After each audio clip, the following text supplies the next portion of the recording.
The Indiana Pacers took Michael Jordan and the Bulls all the way to 7 games in the 1998 Eastern Conference Finals. Steve Kerr said that Game 7 was, quote, the scariest game we ever faced. And then he shared this story that he and teammate Judd Bushler were so nervous driving to that game that they didn't talk for the first 15 minutes of the ride. So, Shannon, how big of a threat were Reggie Miller and those Pacers to Jordan's Bulls? Skip, I don't really think they were a serious threat, Skip. I think the thing is that the pressure started getting to the Bulls and realizing the enormity of what they were going for to finish, to try to get to their second of their three-peats. They needed to get past the Game 7. And they had, I think, Skip, wasn't this only the second Game 7 they had ever had to endure in that run? And so, Skip, when I look at it, the difference between the Pacers and the Bulls had a bomb that can detonate at any time and go get you 40, 50. And the Pacers relied on balanced scoring. In order to beat the Bulls in that run, Skip, you had to have a guy that could detonate. And they didn't have that. Reggie only scored 20 points in that series twice. He averaged about 17. Rick Smith was about 16 a game. Skip, they prided themselves on toughness. They had a big team. Rick Smith, the Davis boys.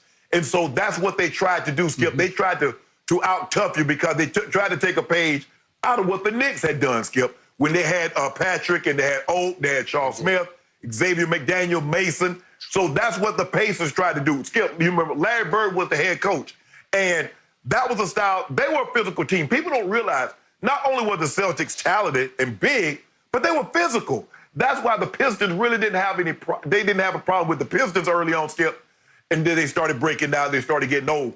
Going to finals and going to Eastern Conference championships every year starts to take its toll. But, Skip, maybe because I was on the outside looking in, but I didn't really, there was no doubt in my mind that the Bulls were going to win this Game 7. And because I really never felt, Skip, that they were going to win this game in Chicago. Maybe not, if it had been in Indy, Skip, okay, you could have convinced me Indy had a realistic chance. And I thought early on they had an opportunity to steal some games in Chicago, and they let them slip. And so that was their opportunity. They had to get one of those games, Skip, and then close it out on their home floor.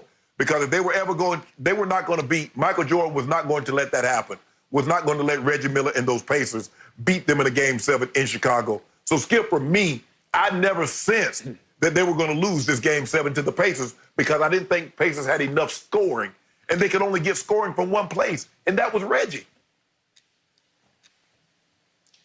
For once, we're going to agree on something, but for different reasons. So as I've told you, I was there in Chicago as the columnist for the Tribune, and I covered all 7 of those games, home and away. And let me tell you, they were knockdown dragouts. You're right. Those Pacers were the bad boy Pistons all over again in the later 90s instead of the late 80s. Mm-hmm. And that Pacers team, Reggie Miller said, was better than the Bulls. I'll give Reggie that. Top to bottom, the Pacers were better. Yeah. They were deep. They were tough. They were physical. They were sly and smart.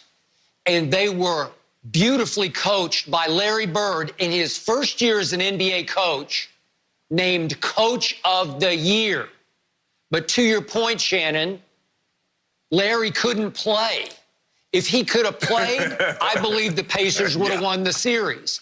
But Larry could only sit and watch and try to maneuver his chess pieces against Jordan. And even though the Game 7 score was way down low, it was 88-83, it was more football than basketball. But in the end, what did we see Ahmad Rashad say back in the Bulls' offices sitting with Jordan before Game 7? Do you remember this? Ahmad Rashad was Jordan's best friend, hung with him before and after every game. Played pro football, as you know, was a very good receiver in pro football as Bobby Moore at that point. At University of Oregon. But Ahmad, at Oregon, Ahmad said to Jordan, as Jordan was trying to focus for the game, some can and some can't. And then he repeated it. Some can and some can't. Jordan said some can and some can't. He was talking about Reggie because in the end, in a Game 7, Reggie was going to have to rise up above Michael. And even though Reggie said, I was the only one, I wasn't afraid of him, I don't believe it, Reggie. Reggie told the story of when Reggie was a rookie, that he dared to trash talk and had a good first half against Jordan, who then shut him up in the second half. And then as they walked off the floor, he said, you don't trash talk Black Jesus. Remember that? It's a great line. You don't trash talk Black Jesus, said Michael to Reggie. I believe in Reggie's heart that he believed from that point on, I'm up against Black Jesus here, and I don't really believe I can beat Black Jesus. So, Shannon, what happened in the fourth quarter of Game 7, again, to your point, at the United Center in Chicago? Jordan and Reggie were both sent back in at the same time by their respective coaches with 7:39 to play. It was a nip-tuck seesaw game, but from that mark on, Jordan guarded Reggie. And guess what? Reggie managed to get off one more shot, a three-point shot that missed badly. That was it for him for the last 7:39 of the game.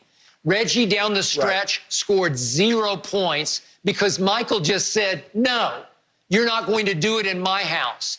And in the end, the Pacers weren't going to win unless Reggie went off the way we saw him go off against Spike Lee's Knicks that time when he went ballistic crazy at the end of that playoff. Remember that?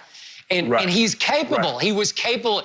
He made a big shot on Michael at the end of Game 4. Remember? He pushed off. It was like 5 times more egregious than Michael pushing off Brian Russell at the end of Game 6, making the last shot. But in this case, Reggie got away with a big shove-off and made the late 3 that won Game 4. So he was capable of doing it in Game 4, but when it comes to Game 7, some can and some can't. In the end, Reggie could not. So that was the difference in that series. That was it was extremely competitive, and a lot of the national media were there because they thought it was going to be the end of Michael Jordan. A lot of people believe that Game 7 would have been his last game, and you know the rest of the story.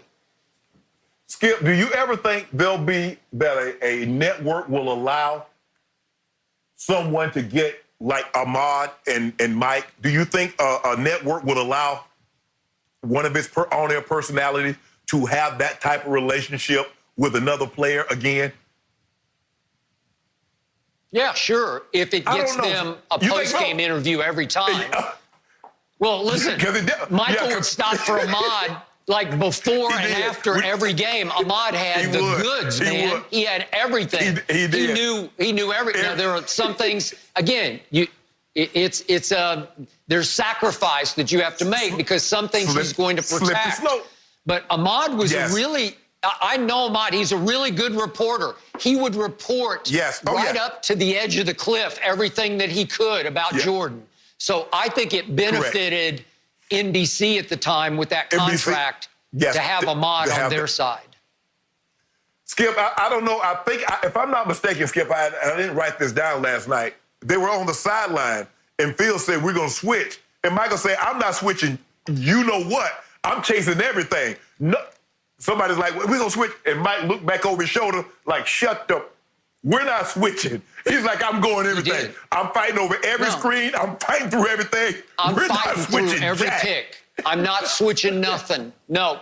Right. Exactly. And I believe it was about... I believe it was about Reggie. It was like, I'm going to take his you-know-what, and I'm going to take it out of the game. Because remember how they would run Reggie off the back line, and they'd run him through 8 picks? And Jordan says, no, I'm fighting through every one, and I'm going to wind up in his face when he shoots his jumper. And he did.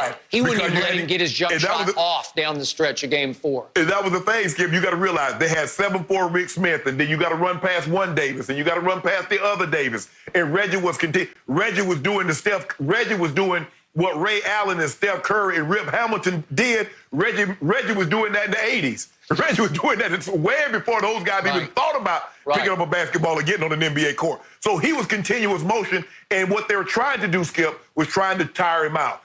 taking those body blows. Okay, you take a forearm to the chest here, you take a hip to the hip there, and we're trying to tire him out. But for Jordan to sustain that kind of level of energy, Skip, you would not ask your best player to guard the opposing team's best player pick after pick after pick, because like you said, they're going to switch it. Okay, and switch that. Mike says, I ain't switching jack. I'm fighting over everything. Nothing. And allow me to conclude this discussion by making one last point. There was a crucial jump ball in that game with the Pacers up, I believe, 3, wanting to go up 5 with 6:39 left in the fourth quarter.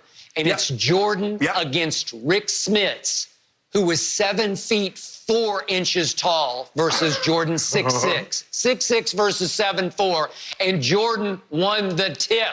Now, I think he went up and sort of hammered into his arm a little bit and got away with one. Yeah. But that was Michael, and that was another play that doesn't show up in the box score.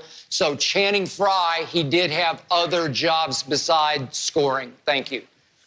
And Skip, it went right to Steve Kerr, who already had his feet set, and he launched a 3, and boom. It went from possibly being a 5-point game to a tie ball game, and the Bulls never looked back, and we